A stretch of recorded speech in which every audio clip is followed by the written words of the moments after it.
राष्ट्रीय स्वयंसेवक संघाची बैठक झाली, त्यांच्यामध्ये असा निकष आलेला आहे की फार मोठा पराभव त्यांना पत्करावा लागलाय.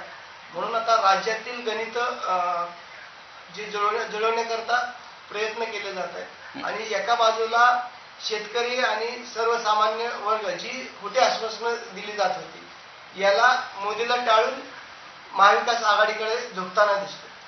आम्हाला असं दिसतं महाराष्ट्राच्या बाहेर सुद्धा की भाजप आणि मोदी सरकार यांच्याबद्दल लोकांच्या विश्वासाला तडा बसलाय. मोदी साहेब सतत सांगत होते की मोदींची गॅरंटी, त्या गॅरंटीवर आता लोकांचा विश्वास नाही, हे या निवडणुकीमध्ये दिसलं. सर, दुसरं असं, राज्यात ओबीसी आंदोलन जोर धरतंय, म्हणजे जसं जरांगेंचं आंदोलन झालं त्याला काउंटर म्हणूया